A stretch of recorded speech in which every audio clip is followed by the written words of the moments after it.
Assalamualaikum and what's up guys, hope you all in good for spirits. So guys, if you haven't subscribed my channel and you are new to it, so please do subscribe it for any of the latest updates and notifications, and do share it with all your friends and fellows as well, so it might help them as well. So guys, today we will be discussing one of the very important topic of pediatrics, that is the danger signs.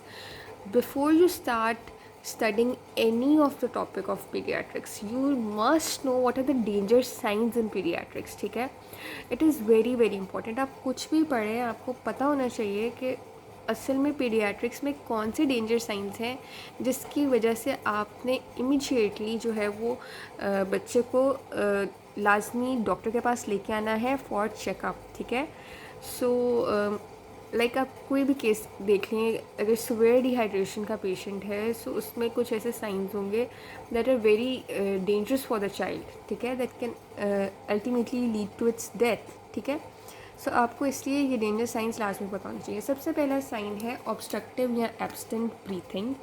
ठीक है, सो ये obstructive या जो absent breathing है, इसमें ये होता है कि आप जो पेशेंट है, आपको पता है कि उसका फर्स्ट गोल्डन मिनट होता है जिसमें वो क्राई करता है एंड इमीडिएटली जो है उसकी ब्रीदिंग स्टार्ट हो जाती है. ठीक है, अगर क्राई में थोड़ा सा डिले आ जाए तो ही स्टार्ट्स टू बिकम साइनोज. ठीक है, अपने हो जाता है पेशेंट. ठीक है, फिर आपने ऑब्वियसली ऑब्स्ट्रक्टिव या एब्सेंट ब्रीथिंग से रिलेटेड आपने क्या चीज़ें नोटिस करनी है. ठीक है, आपने देखना है that is the child breathing, उसमें कोई एपनिया तो नहीं है.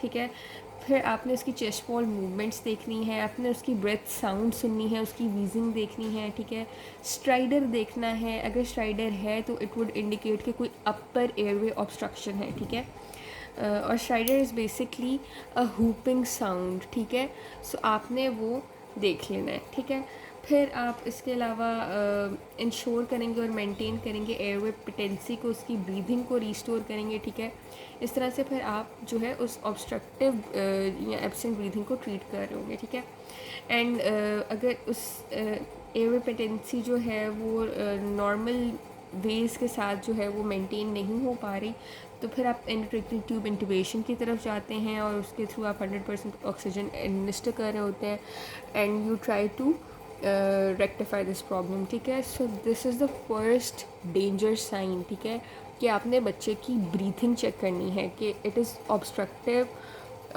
और इफ़ इट इज़ एब्सेंट तो आपने किस तरह से उसको मैनेज करना है. ठीक है, so you have to ensure that the patient is breathing properly. ठीक है, नेक्स्ट आपके पास आ जाता है सिवियर रेस्पिरेटरी डिस्ट्रेस.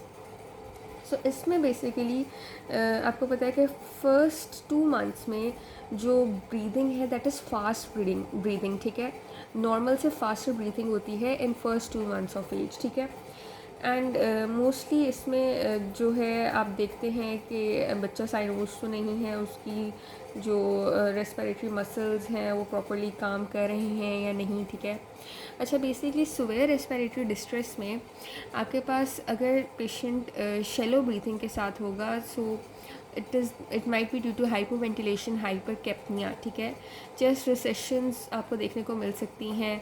ठीक है, या इनग्रोइंग ऑफ चेस्ट देखने को मिल सकती है.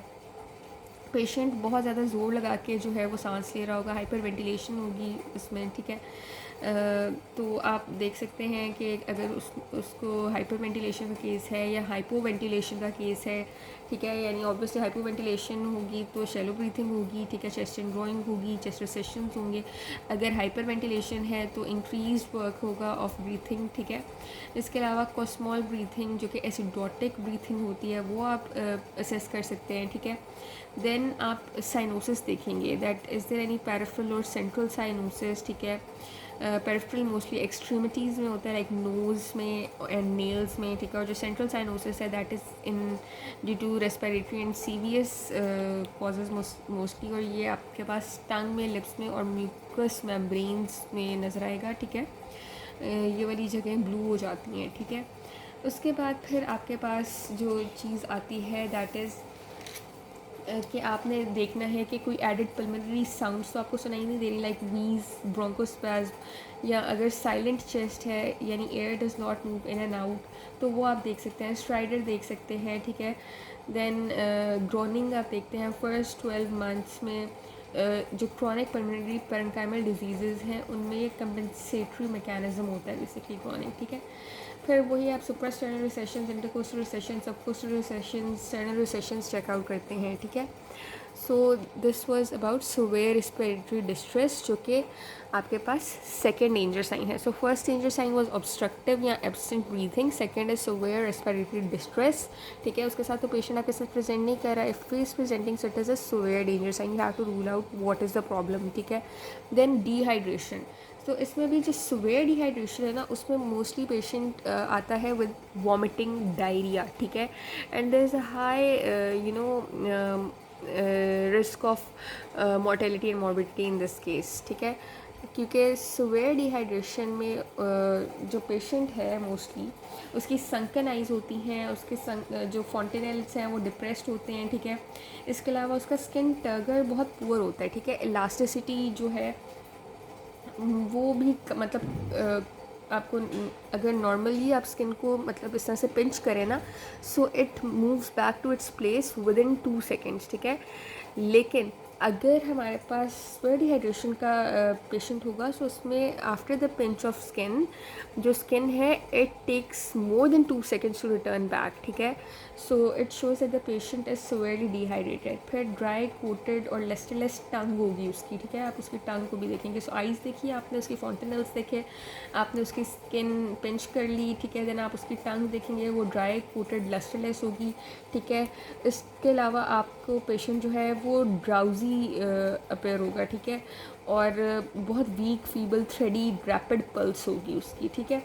हाइपोटेंशन में पेशेंट जा रहा होगा और ओलिगूरिया होगा, मतलब लेस देन 1 ml पर square body surface area per hour जो है उसका यूरिन आउटपुट होगा, ठीक है। या एन्यूरिया के साथ भी पेशेंट प्रेजेंट कर सकता है, ठीक है। So this all is about that how the patient would come to you with severe dehydration, ठीक है। इसके बाद पेशेंट शॉक में भी जा सकता है, ठीक है। और शॉक के साथ भी आपके पास प्रेजेंट कर सकता है। Again it is a danger sign. इसमें क्या होगा, that patient would be drowsy, lethargy, ठीक है। लेथार्जिक होगा, उसमें ड्राउजीनेस आपको देखने को मिलेगी। उसकी कोल्ड क्लैमी एक्सट्रीमिटीज़ होंगी, ग्रे पैलर होगा, ठीक है। उसके अलावा फास्ट एंड फीबल पल्स होगी उसकी। हाइपोटेंशन होगा, प्रोलॉन्ग्ड कैपिलरी रीफिल होगा, ठीक है। और इसके अलावा bradycardia, cardiac arrest and renal tubular necrosis जो कि एक्यूट रीनल फेलियर में होता है, वो आपको देखने को मिल सकता है इन case of patient with shock, ठीक है। अच्छा, उसके बाद इम्पेयर्ड अलर्टनेस जो कि कोमा वाली सिचुएशन होती है, ठीक है। इसमें चाइल्ड जो है ना उसमें आपके पास निमोनिक होता है AVPU, ठीक है, जिसमें आप देखते हैं A for alert, V for response to voice, P for response to pain and U for unconsciousness, ठीक है।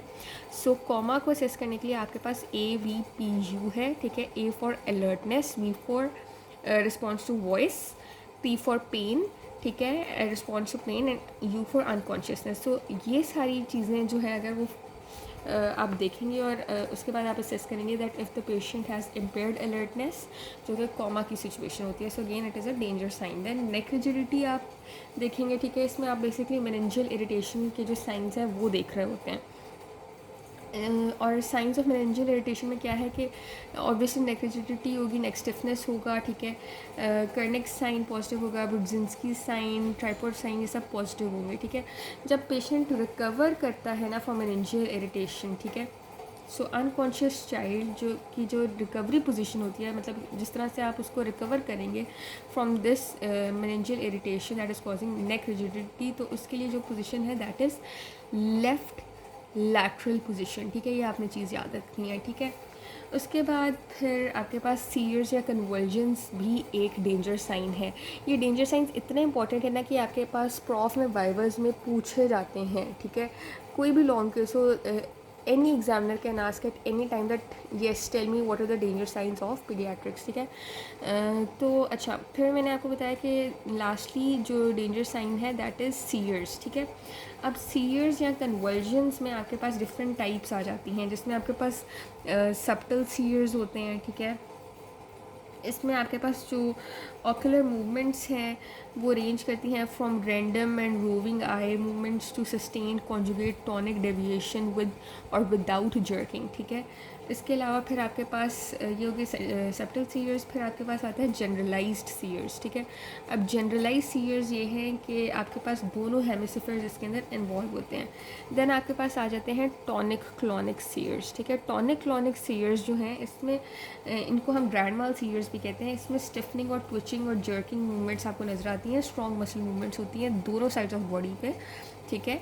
एंड इसमें कन्वर्जेंस भी होती हैं, ठीक है।